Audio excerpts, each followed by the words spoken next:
सारी जो मेडिक्लेम है उसमें भी जगह मिले, राज्यों में मेंटल हेल्थ अथॉरिटी बने, ये भी एक सिफारिश है। इसके अलावा डिस्ट्रिक्ट लेवल पे मेंटल हेल्थ प्रोग्राम चलाए जाएं, जिस तरीके से हमारी फिजिकल हेल्थ के लिए चलते हैं। और जो सेंटर्स हम बना रहे हैं उसमें सुविधाएं हो, सिर्फ कमरा रख देने से मेंटल हेल्थ केयर हो जाएगा ऐसा मानना गलत है। बच्चों की मानसिक बीमारी के लिए, मेंटल हेल्थ के लिए जो व्यवस्था होती है उसको अलग रखा जाए जैसे सामान्य तौर पर होता है। तो ये तमाम सिफारिशें हैं राष्ट्रीय मानवाधिकार आयोग की। तो अब हम बातचीत अपनी शुरू करेंगे। पहले आपका परिचय करा दें अपने मेहमानों से। सीनियर क्लिनिकल साइकेट्रिस्ट डॉक्टर आशीष मित्तल हमारे साथ हैं। अपोलो हॉस्पिटल्स के इंडियन साइकेट्रिक सोसाइटी के चेयरमैन डॉक्टर संदीप बोहरा हैं और साइकोलॉजिस्ट और mental health wellness coach doctor Yogendra Singh Rathore हमारे साथ हैं। आप तीनों का बहुत बहुत स्वागत है। सबसे पहले डॉक्टर मित्तल, आपसे हम शुरुआत करना चाहेंगे। हम बातचीत नहीं करते हैं मेंटल हेल्थ की, कम करते हैं। इसके कुछ कारण हैं, टैबू हैं जो हम अपने समाज में पाल के रखा है हमने अब तक। भूत पिशाच के नाम से मेंटल हेल्थ का इलाज भी होता रहा है दूर दराज के इलाकों में, गाँव में। लेकिन सवाल ये है कि अगर मेंटल हेल्थ की शुरुआत की बातचीत शुरू होनी भी चाहिए या हम करना भी चाहते हैं तो कहाँ से करें? मतलब मेंटल हेल्थ को समझें तो उस पर बात करें। तो सबसे पहले अगर हमको मेंटल हेल्थ के बारे में अगर बात ही करनी है तो इसके लिए सबसे पहले हमारे खुद के अंदर जो स्टिग्मा है मेंटल हेल्थ को लेके उसको हटाना होगा। तो जैसे कि हमें कोई भी फिजिकल प्रॉब्लम होती है, जैसे हमें खांसी बुखार होता है, जब हमको प्रॉब्लम होती है खांसी जुकाम बुखार जब होता है तो हमारे कोई भी फ्रेंड होते हैं तो हम उनसे वो बात कर लेते हैं कि यार आज मुझे खांसी है, आज मुझे बुखार है और इस वजह से मैं परेशान हूं। तो ऐसे ही जब किसी को मेंटल हेल्थ की प्रॉब्लम होती है, किसी को कुछ घबराहट है, एंजाइटी है, उदासी है, स्लीप बहुत डिस्टर्ब है या कोई बिहेवियर इश्यूज किसी फैमिली मेंबर के आ रहे हैं, तो स्टिग्मा की वजह से वो अपने फैमिली मेंबर से या अपने सगे संबंधियों से उस मैटर पे बात ही नहीं करते। या अगर वो कहीं से हेल्प ले सकते हैं, जैसे कि उनके कोई फैमिली में फिजिशियन है या किसी साइकेट्रिस्ट या साइकोलॉजिस्ट को वो जानते हैं, तो उनसे वो बात करने में भी संकोच करते हैं। तो सबसे पहले जो हमारे अंदर इनिबिशन है वो हमें निकालना होगा और हमें कोई सिम्टम है तो उसको डिस्कस करना होगा और उसके बारे में पढ़ना होगा। काफी बार लोगों में इतना भी डिनायल होता है कि वो जैसे जनरल फिजिशियन के पास जाते हैं तो फिजिशियन उनका प्रॉब्लम देख के, जैसे कि घबराहट की प्रॉब्लम में काफी बार दिल की धड़कन तेज हो जाती है और पेशेंट को ये भी लगता है कि मुझे हार्ट अटैक ना आ जाए, या काफी बार पेशेंट को सांस लेने में दिक्कत होती है तो वो काफी बार कार्डियोलॉजिस्ट, फिजिशियन या चेस्ट के डॉक्टर के पास जाते हैं। तो डॉक्टर उनको बताते हैं कि आपके सारे टेस्ट नॉर्मल हैं, एग्जामिनेशन नॉर्मल है, हो सकता है ये प्रॉब्लम आपकी एंजाइटी की वजह से हो और आप साइकेट्रिस्ट से मिल लीजिए। तो जब फिजिशियन भी उनके जब ऐसा एडवाइस करते हैं तो उनको फिर भी स्टिग्मा महसूस होता है, तो वो डॉक्टर से ही काफी बार ये कन्वर्सेशन करते हैं कि डॉक्टर साहब आपने ऐसा कैसे कह दिया, क्या मैं कोई पागल हूं और जो मैं साइकेट्रिस्ट को दिखाऊंगा। तो लोगों में इस हद तक स्टिग्मा है कि कोई डॉक्टर उनको फिजिशियन भी एडवाइस कर रहा है तो वो उसको नेगेटिव सेंस में लेते हैं। हालांकि कुछ दिनों के बाद, एक टाइम लैग के बाद, 1-2 महीने 4 महीने बीत जाते हैं तो एंड में वो साइकेट्रिस्ट के पास पहुंच ही जाते हैं। लेकिन जो इंटरनल स्टिग्मा है मेंटल हेल्थ प्रॉब्लम को लेके और ये जो एक फीलिंग को लेके कि क्या मैं पागल हूं, तो उसकी वजह से ट्रीटमेंट डिले हो जाता है। अच्छा, दूसरा ये भी समझना होगा कि सारी मेंटल प्रॉब्लम पागलपन नहीं है। सोसाइटी में सब लोगों ने यही समझ रखा है कि मेंटल प्रॉब्लम मतलब पागलपन, और इस पर्सन को शायद मेंटल हॉस्पिटल या पागल खाने में एडमिट होना पड़ेगा, इस तरह का स्टिग्मा लोगों में बना हुआ है। तो सबसे पहले इसी को दूर करना होगा और अगर आपको कोई प्रॉब्लम हो रही है और अगर डॉक्टर आपको एडवाइस कर रहे हैं तो सही जगह से आपको ट्रीटमेंट भी लेना होगा। ठीक है डॉक्टर बोहरा, ये बताइए कि जैसे लोग बात नहीं करते तो लोग अप्रोच नहीं करते, सर्विस प्रोवाइडर्स के पास नहीं जाते, लेकिन एक बड़ी समस्या ये भी है कि हमारे पास ना उतना इंफ्रास्ट्रक्चर है, ना उतने प्रोफेशनल्स हैं। तो इस एंड पे प्रॉब्लम क्या है? मतलब हम कितने सक्षम हैं हम अपने इतने बड़े देश को मेंटल हेल्थ सपोर्ट देने के, और अगर नहीं है तो हमें क्या करना होगा?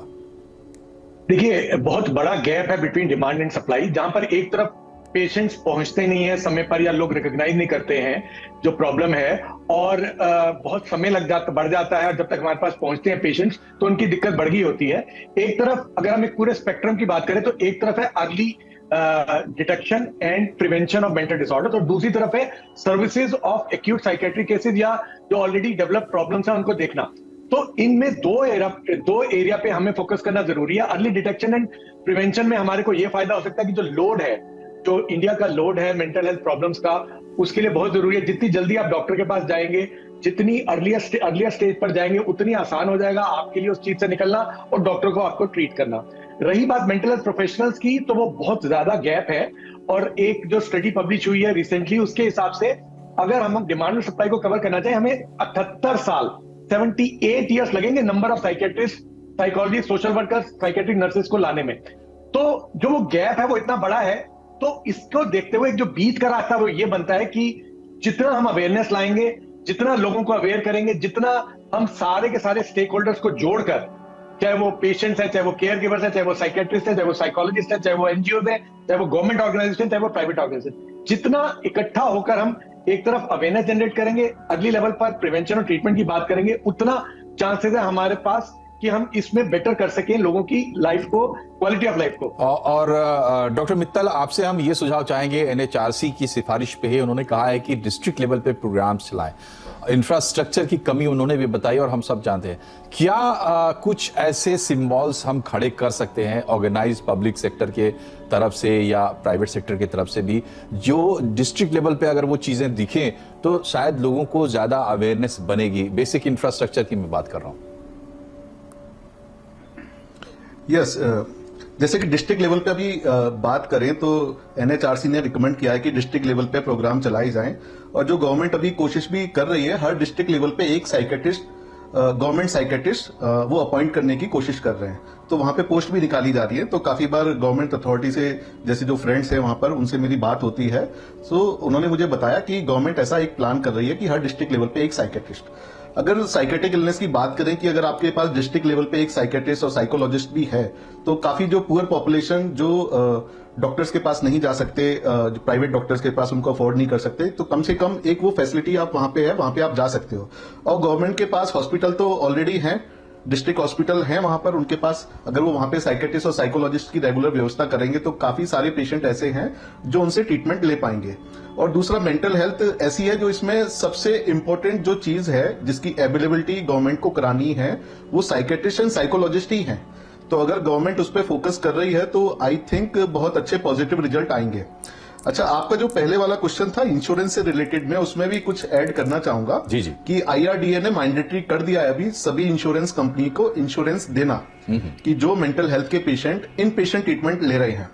लेकिन वहां पर अभी एक गैप रह गया है कि वो केवल रीइंबर्समेंट में ही अभी पैसा रिलीज कर रहे हैं, वो कैशलेस ट्रीटमेंट नहीं कर रहे हैं। तो यार डिस्कशन हो ही रहा है, तो आईआरडीए के पास अगर मैसेज जाता है तो मैं बताना चाहता हूं कि मेंटल हेल्थ के पेशेंट को भी कैशलेस ट्रीटमेंट की व्यवस्था की जाए। जी। दूसरा चीज, क्योंकि हम जो हमारा गुड़गांव में सेंटर है ना, वहां पे हम पेशेंट एडमिट करते हैं, तो रिइंबर्समेंट में जो पेशेंट की फाइल जाती है, तो इंश्योरेंस कंपनीज अभी भी काफी डिले कर रही हैं जो पैसा रिलीज करने में, जो मैंने देखा है। ठीक है, किसी पेशेंट को 1 महीने, किसी को 3-3 महीने तक लगा रही हैं। तो आईआरडीए ये भी देखे कि कितने इंश्योरेंस क्लेम कंपनीज के पास जा रहे हैं और वो कितना रिलीज कर रहे हैं। जी। तो काफी इनहिबिशन है कंपनीज को मेंटल हेल्थ के क्लेम को पास करने में। जी। और वो तरह तरह के डॉक्यूमेंट पेशेंट से मांग रहे हैं। आज मेरे पास ओपीडी में आज ही पेशेंट आया था, तो उन्होंने पेशेंट से मांगा कि आप फायर फाइटिंग का सर्टिफिकेट हॉस्पिटल से लेके आइए कि आपने क्लेम डाला है। जी। अब पेशेंट ये डॉक्यूमेंट कहां से लेके आएगा?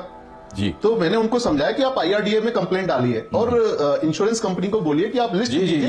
ये पूरा एक इकोसिस्टम तैयार करने की बात है और उसकी तरफ हम सब मिलकर बढ़ें, इसके लिए सभी प्रयास करें। हम भी ये कार्यक्रम इसी नियत के साथ कर रहे हैं। यहाँ डॉक्टर वोहरा, आपसे एक क्लैरिटी हमें चाहिए। देखिए, जो साइकेट्रिक ड्रग्स हैं उनको लेके बड़ा डर है, खौफ है लोगों में, और वो मतलब ये आम धारणा कि भाई इसके साइड इफेक्ट्स जो है इसके बेनिफिट्स से भारी है वगैरह वगैरह, लोग भागते हैं। आप क्या इस पे सजेस्ट करना चाहेंगे, जो जनरल सजेशन हो? मनोज जी, आपने बहुत महत्वपूर्ण प्रश्न पूछा है और बड़ी सीधी सी बात है। जो लोग मुझे ये बोलते हैं, मैं उनसे पहला प्रश्न पूछता हूँ, क्या आप ब्लड प्रेशर की दवाई लेते हैं, डायबिटीज की लेते हैं, थायराइड की लेते हैं, एस्थमा की लेते हैं? तो बिल्कुल सेम, जैसे वो दवाइयां वैसे ही हमारी मेडिकल डिसऑर्डर की दवाइयां हैं। जैसे ब्लड प्रेशर की दवाइयां वैसे ही मेडिकल डिसऑर्डर, डिप्रेशन, एंजाइटी, इसकी दवाइयां हैं, स्किज़ोफ्रेनिया, ओसीडी, बाइपोलर डिसऑर्डर। तो दवाइयों से घबराएं नहीं।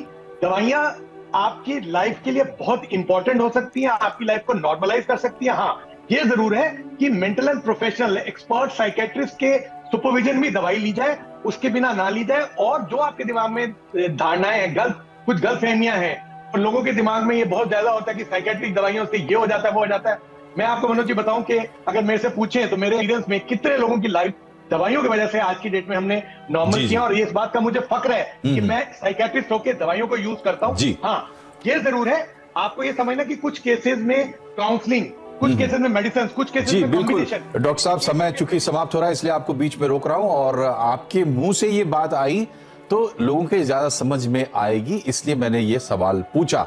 लेकिन मेरा सुझाव व्यक्तिगत तौर पर, मैं सबको ये सुझाव देना चाहता हूं कि आपको डॉक्टर मित्तल की और डॉक्टर बोहरा की जरूरत ना पड़े, इसके लिए जरूरी है कि आप राठौड़ साहब के संपर्क में आए पहले। अगर कोई परेशानी हो, वहीं पे मामला सॉर्ट आउट हो जाए तो आपको साइकेट्रिस्ट की जरूरत नहीं पड़ेगी।